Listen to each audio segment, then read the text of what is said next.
Esta semana tuvo lugar la segunda cumbre presidencial por la Amazonía, en la que participaron los mandatarios de los 7 países que el año pasado firmaron el llamado Pacto de Leticia, un acuerdo que busca coordinar la conservación de la Amazonía. En esta cumbre realizada de forma virtual, el Banco Interamericano de Desarrollo, BID, anunció que facilitará el financiamiento a países amazónicos para impulsar la bioeconomía. Para hablar sobre esto y otras noticias relacionadas con el Banco Interamericano de Desarrollo, nos acompaña a esta hora el presidente de este organismo, Luis Alberto Moreno, a quien saludamos en Washington. Señor Moreno, gracias por acompañarnos. Un placer estar contigo, Carlos, y muchas gracias por la invitación. Presidente Moreno, ¿en qué consiste este plan del BID para los países amazónicos? A ver, obviamente que el tema de la Amazonía, que reúne, como muy bien dices, a 7 países que prácticamente ocupa cerca del 40% de la masa territorial de América del Sur, lo que requiere es de un trabajo conjunto, de mirar la Amazonía como un sistema. Y eso es precisamente lo que los países han querido hacer, además porque en estas épocas de COVID, pues los retos son enormes. Son enormes desde el punto de vista de los cerca de 35 millones de personas que viven en las zonas amazónicas de América del Sur, igualmente para los más de 350 distintas tribus indígenas. Y aquí lo que se busca es crear un mecanismo mediante el cual un fondo que estará radicado en el BID pueda recibir recursos de la comunidad internacional para hacer inversiones en la conservación y en el desarrollo, sobre todo de la economía, de la bioeconomía, que debe resultar de un mejor uso de la Amazonía. Esto es algo que congrega a todos los gobiernos y, por supuesto, que tiene que pasar especialmente por oportunidades para el sector privado.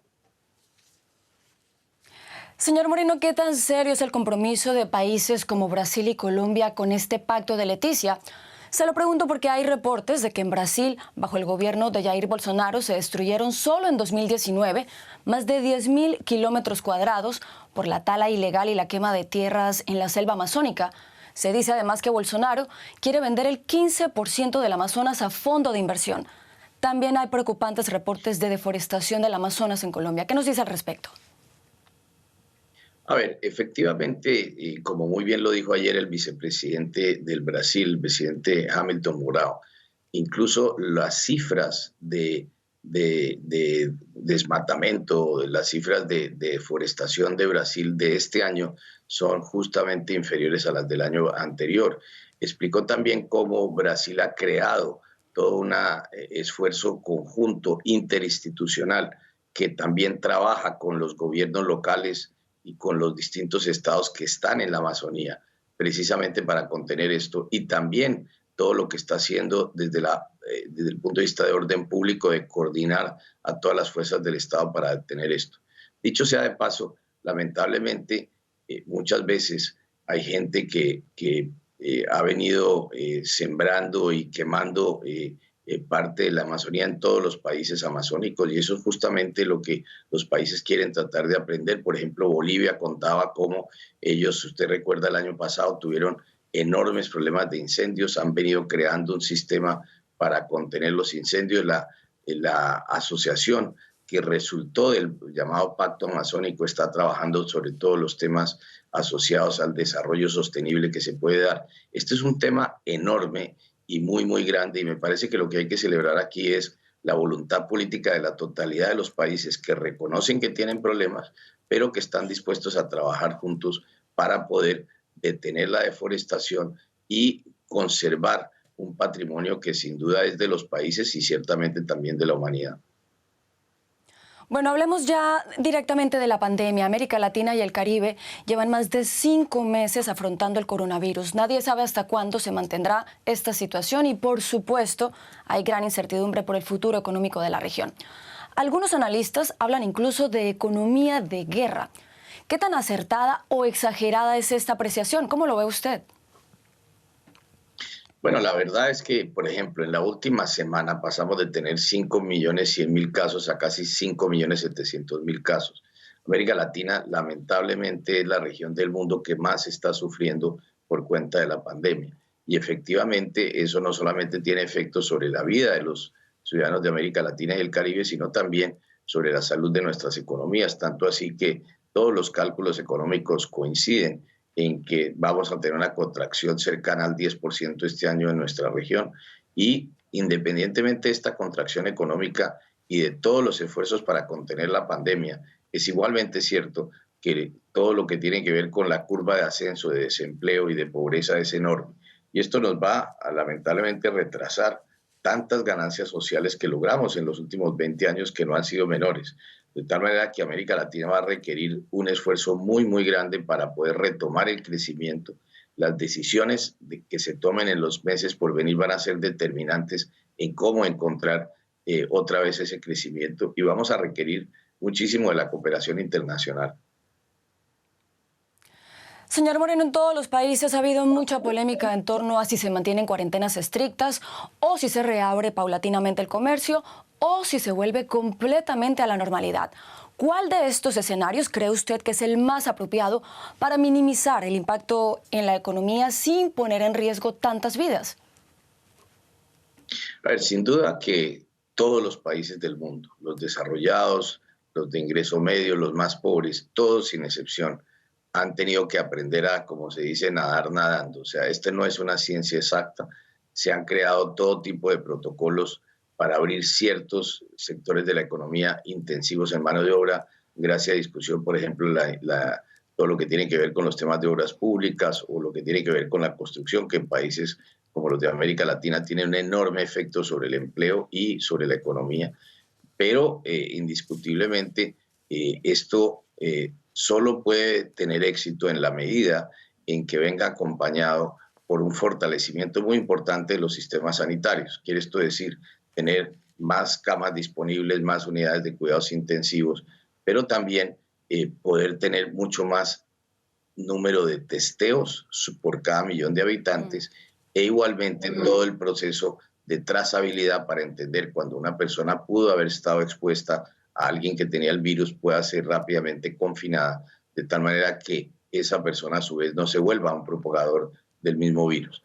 Y lo que estamos viendo es que América Latina va a ser hacia finales de este mes que empezamos a ver que ya las curvas empiezan, digamos, a estabilizarse, las curvas de contagio. Ya hay países como por ejemplo Uruguay que ha logrado contener muchísimo la expansión de la pandemia, pero esto es un tema que funciona casi que como un incendio. A veces uno lo logra apagar y de golpe regresa, de tal manera que hay que estar permanentemente vigilando que todo el sistema sanitario, toda digamos, el control social, y aquí me refiero al distanciamiento social, al uso de máscaras, son temas esenciales, mientras que tenemos una vacuna que en última instancia será una manera de mitigar muchísimo mejor los efectos de la pandemia. Bueno, uno de los asuntos que más preocupa a los países de la región es que para poder acceder a un préstamo del Banco Interamericano de Desarrollo deben esperar hasta 10 meses. ¿Tiene el BID algún plan para que en plena pandemia este plazo sea más corto? Justamente, Carol, en el curso de los primeros semanas, cuando se disparó todo este problema y tuvimos los confinamientos que empezaron en toda nuestra región hacia mitad de marzo, rápidamente cambiamos todos nuestros procesos, creamos unos prototipos de proyectos para los distintos países, primero que tuvieran que ver cómo atender la emergencia sanitaria, y aquí teníamos dos cosas: un poco redirigir algunos de los créditos que ya teníamos en distintos países para que fortalecieran el sistema sanitario y de salud, y de otro lado créditos asociados para conservar los empleos, llámese para las pequeñas y medianas empresas o para las medianas empresas, todos los créditos que los gobiernos han dado para mantenerlos, igualmente todo lo que han sido los programas de cuidar a las familias más vulnerables, y por otro lado todas las necesidades fiscales enormes que tienen los países para atender y rápidamente poderle dar recursos a los más necesitados. Y esto se hizo tanto así que nosotros vamos a estar aprobando cerca de 14.000 millones de dólares en prácticamente 8 meses, cosa que normalmente, y esto nos hubiéramos demorado en el transcurso de un año. De tal manera que hemos acelerado profundamente nuestros procesos. Es algo que ha resultado de esta pandemia. Hemos tenido una capacidad de respuesta impresionante por todos los funcionarios del banco que han dedicado todo su esfuerzo, todas las horas para poder atender a tantos países de la región que no solamente tenemos que ayudar a salvar vidas, sino a mejorarlas. Usted lleva, señor Moreno, 15 años al frente del BID, que desde su fundación en 1959 ha sido presidido por un latinoamericano. Sin embargo, el presidente Donald Trump postuló esta vez a su asesor para asuntos del hemisferio occidental, generando una gran controversia. Argentina rechaza esta candidatura de Mauricio Claver Carrón. También la rechaza México. Expresidentes de la región como Fernando Enrique Cardoso, Ernesto Zedillo, Ricardo Lagos, Juan Manuel Santos, solo para mencionar algunos. ¿Cómo ve usted toda esta controversia en torno a su sucesión? Bueno, obviamente, Carlos, en esto yo tengo que ser muy cuidadoso porque pues esta es una decisión que se sale totalmente de mis manos. Yo soy simplemente una persona que fue elegida para presidir el banco. Como usted muy bien dice, mi periodo termina justamente el último día de septiembre y esta será una decisión de nuestros accionistas y por el bien del banco y por el bien de la región, espero que encuentren la mejor salida. ¿Qué balance nos puede hacer de estos 15 años suyos al frente del BID, presidente Moreno? Bueno, Carlos, la verdad han sido años muy interesantes, quizás los años más apasionantes de mi vida desde lo personal, pero igualmente he podido observar una región que ha cambiado significativamente cuando usted observa lo que han sido todos los indicadores de reducción de pobreza, de mayor inserción a la economía mundial, de resolver muchos de los temas que ha tenido América Latina durante años en cuanto a déficits, por ejemplo, de servicios públicos, sean de agua y saneamiento, de salud o de educación. Todo eso ha avanzado significativamente y hoy en día estamos en un momento en que todos los latinoamericanos ya no exigen solamente tener los servicios, sino que la calidad de los mismos tiene que mejorar significativamente. Y ese ha sido un esfuerzo muy importante que hemos venido haciendo.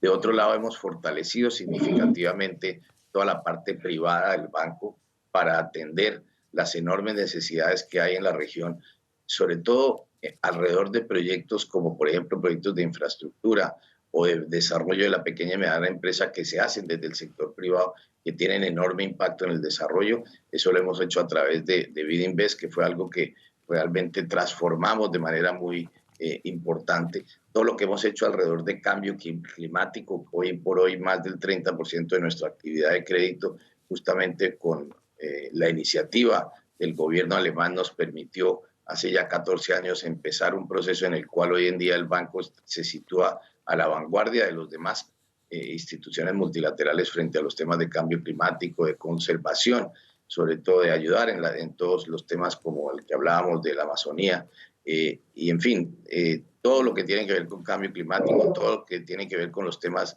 de género y diversidad para que nuestra región todos los días se incorpore mucho más a la mujer dentro del mercado laboral, a que haga mucho más parte toda nuestra diversidad, tanto indígena como afrolatina, en fin, todos este tipo de temas han sido temas centrales de nuestra agenda y temas, como le decía, nuevos, como de los temas tecnológicos en los cuales nos hemos volcado realmente a que no solamente el banco y sus funcionarios, sino que toda la región no se quede atrás de esta gran revolución tecnológica, que si uno se remonta a la revolución industrial se da cuenta cómo América Latina perdió ese tren de la revolución industrial, no puede perder el tren de la revolución tecnológica. Todos estos han sido los temas en que hemos trabajado y de la mano, por supuesto, del apoyo de nuestros accionistas conseguimos prácticamente doblar nuestro capital en estos años, lo que nos permite tener hoy en día un balance muy, muy fuerte para atender las necesidades de la región. Antes de despedirlo, señor Moreno, cuéntenos qué viene para usted después del BID. ¿De pronto una postulación a la presidencia de Colombia que tendrá elecciones dentro de 2 años?